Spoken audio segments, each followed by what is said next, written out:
so skitty, skitty, skitty, skitty, skitty.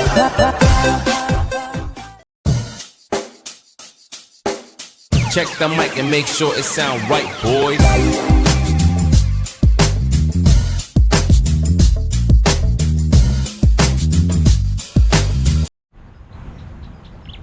So ayan, magandang umaga po sa inyong lahat, sa ating mga viewers at mga supporters natin. Ayan, good morning. So actually itong vlog na to very special po siya, no? Itong vlog natin for today.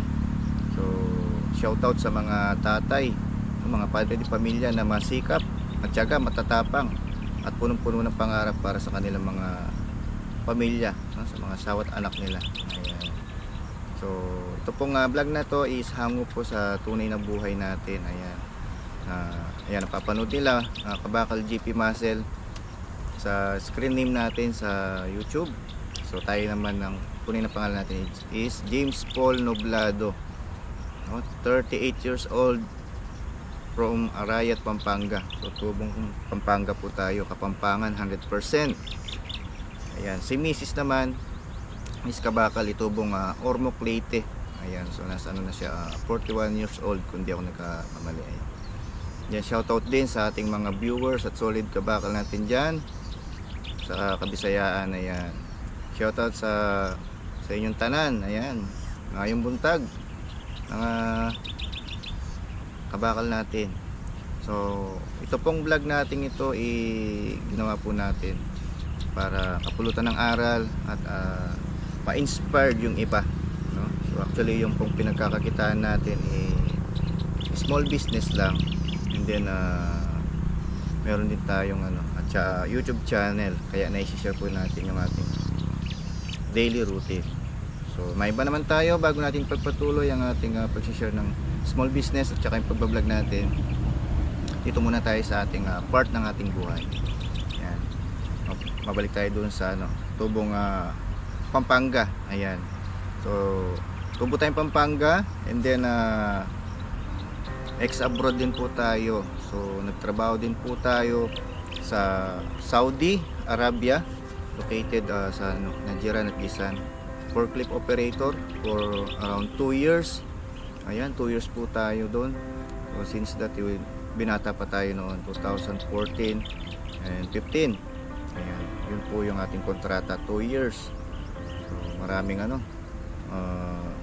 pagsubok doon sa Saudi, pero enjoy po, no, ang pagiging OFW. Makakasalumuha mo yung mga ibang lahi. Meron pong Arabo, ayan, meron pong Pakistan, meron pong Syrian, yan, meron ding Nepal, at meron din pong Vietnam. Ayan. So halo-halo na pong mga nationality ang ating nakasama doon.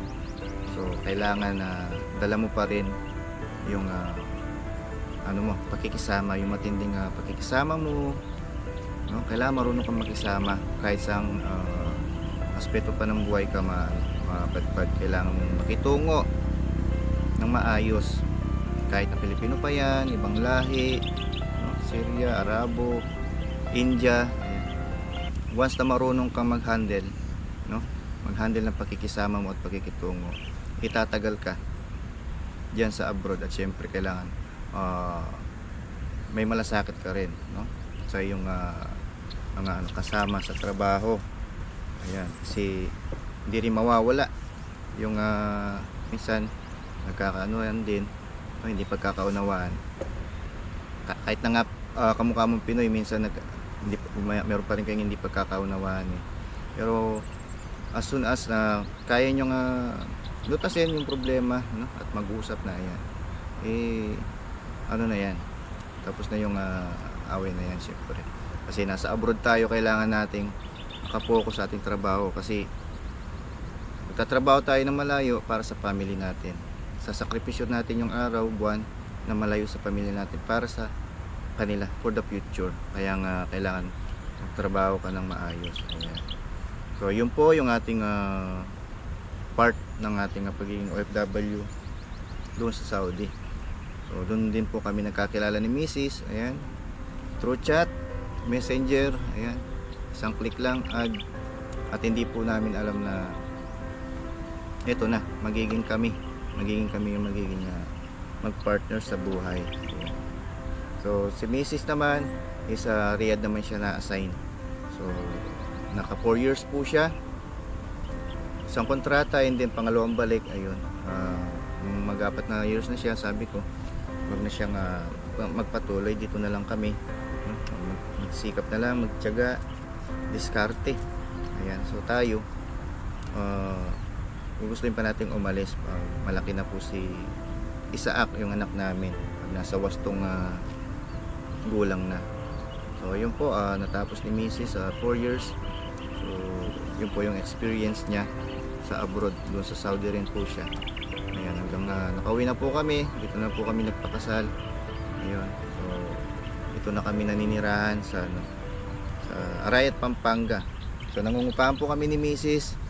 dito sa sa Lakyus, Arayat, Pampanga. Ayan, maiba naman na yung ating kwento. Pagdating naman, kwento naman natin itong ating small time business at saka yung pagbabloging. Ayan, dito naman po sa ating small business, ayan yung everyday routine natin. Ayan, sa umaga pa lang namamalengke na tayo. Ayan, nililista na ni Mrs. yung ating bibilhin para ma-prepare na ng bandang alas 10 hanggang 12, and then by 3 o'clock, ayun, pwesto na kami dun sa may bagong daan sa TikTok Road para maaga na kami makapag-prepared. Hinahakot pa natin. Ayan, kikita nyo, dinadrive natin si Wavy. Malaking tulong din po si Wavy, kaagapay dun sa ating paninda. Ayan, sa pagdating naman sa araw-araw nating pagbi-business, pinagtutulungan po namin ni Mrs. Andyan po si Mrs. Minsan ako'y nakatoka, minsan siya naman po yung nagluluto ng hotdog. Kaya may kasama din po tayong isa, ayan, na assistant, para lalong mapabilis yung pag-serve ng pagkain. So dun sa business nating hotdog sandwich, halos may higit 1 year na po tayo, at dyan din po tayo kumukuha ng panggastos everyday, gaya ng billing natin sa bahay, billing sa kuryente, tubig, sa wifi, at sa pangaraw-araw nating pangangailangan. Ayan, malaking tulong po.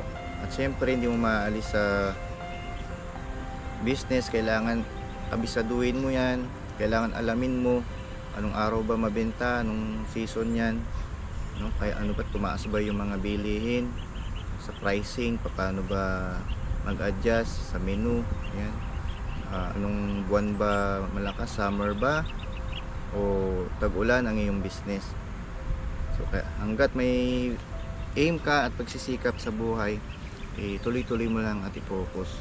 Siyempre hindi naman po natin ito sa kabilang banda, sa isang part hindi natin matatanggal sa pagbi-business, lalong lalo na gumaganda yung nalalagyan mo, hindi mawawala yung mga dyan, mga basher mo, mga maraming kasama po yan, mga makakapansin sa'yo. Ayan, may nasasabi sa'yo. So as soon as wala naman silang ginagawa sa'yo, huwag mong pansinin. So for me, part po yan ng progress ng buhay natin. So hanggat nasusustain mo yung pangailangan ng family mo, para sa akin thumbs up at successful ka. Nabibigay mo yung pangailangan nila, panggastos nila everyday, hindi ka nagkukulang, at ang pinaka-special doon at mahalaga is kasama mo ang iyong pamilya. Hindi ka malayo, kasama mo ang iyong pamilya pag meron kang business. Siyempre kung dito mo sa Pinas, ang kinaganda lang kasama mo yung pamilya. Sa isang part naman, ayan, yung sa pagbablog naman natin, ayan, since 2019, ayan, I'm starting for vlogging. Ayan, start na tayong mag-vlog. Marami na rin tayong nakilalang mga co-vlogger, mga kaibigan vlogger, mga kumpareng vlogger. Ayan. So naging din sila, inspirasyon ko, para magpatuloy sa pagbablog, yung mga naging kasama natin vlogger.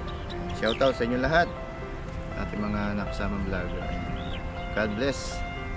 So yun, pagsasabay natin yung ating business, no, small business, and then yung vlogging. So yun lang po yung ating pinagkakakitaan. Yung maliit na sahod natin, dahil small vloggers pa lang tayo, small vlogger, yung kakarampot na sahod natin at yung kinikita nating maliit na kinikita natin sa ating pag hotdog sandwich, yun po yung pinagko-combine namin ni Mrs.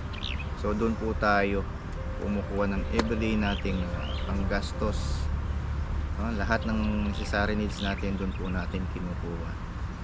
So sana dumating yung panahon na magkaroon ng isip si Isaac, makahirit pa tayo ng isa pang pagkakataon na makapag-abroad. Ayan. So kahit ganito lang po yung buhay natin, simple lang. Ayan. Siyempre masaya naman po dahil kasama ko yung pamilya. At siyempre nandyan din yung sa taas, nandyan din si God, no? Kaya kailangan natin magpasalamat everyday kung ano man yung blessing na binibigay ng Panginoon. Ayan. So darating din po sa buhay natin yung bibigyan ka ng matinding pagsubok. Kaya nga binibigyan ka ng matinding pagsubok ni God kasi alam niya na malalampasan mo. Ayan. Walang ibibigay na pagsubok ang ating Panginoon na hindi natin kakayanin. Kaya nga tayo nilikha ng Panginoon, di ba? Para maranasan yung mga pagsubok na kanyang ibibigay. Ayan. And then sa buhay natin hindi mawawala yung isang pinanghihinaan ka ng loob. So gawin po nating inspirasyon yung ibang tao. Ayan.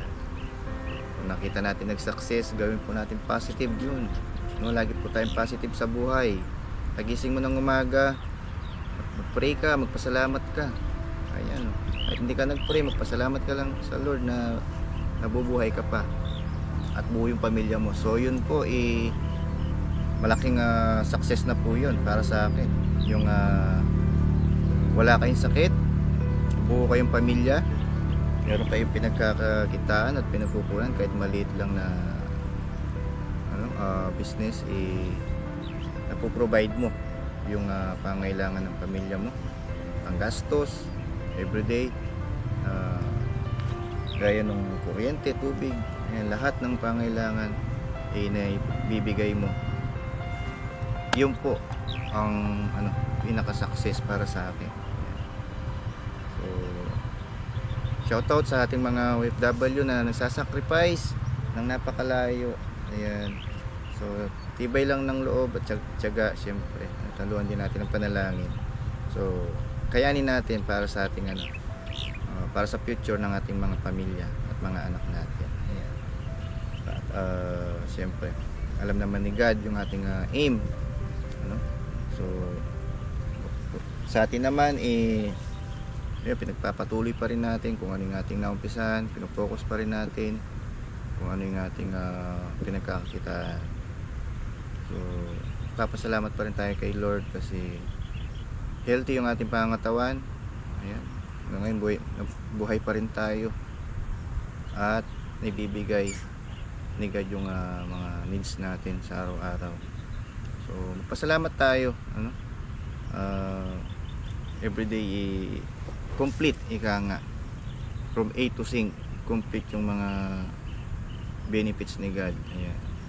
So para sa akin, tayo simpleng tao lang tayo mga kabakal, hindi po tayo mayaman, hindi rin tayo rich, no? Hindi tayo, basta lang po tayo, ordinaryong tao lang po tayo, ordinaryong vlogger lang, ordinaryong nagbi-business na may pangarap na punong-puno ng pangarap at positibo sa buhay. So sana kinapulutan ng aral at inspirasyon ng ating mga viewers. Ayan. So sa buhay kailangan lang po natin tatagan ng sarili natin. Gawin po natin yung the best. Huwag po tayong susuko. Gawin po natin para sa pamilya natin. So yan po yung mga inspirasyon natin. Yung ating pamilya. So sila po yung number one na nagpapatatag sa ating loob para magampanan natin at magawa yung mga sakripisyo. So, lagi nating isipin para sa future po nila. Ayan, para sa future ng ating mga anak, na relatives natin lahat. So kailangan nandito tayo. Palaban, ika nga, Time na kakasama-sama. So, once again, maraming salamat. God bless po. At your service, Kabako TV Master. Ingat po. Maraming po salamat.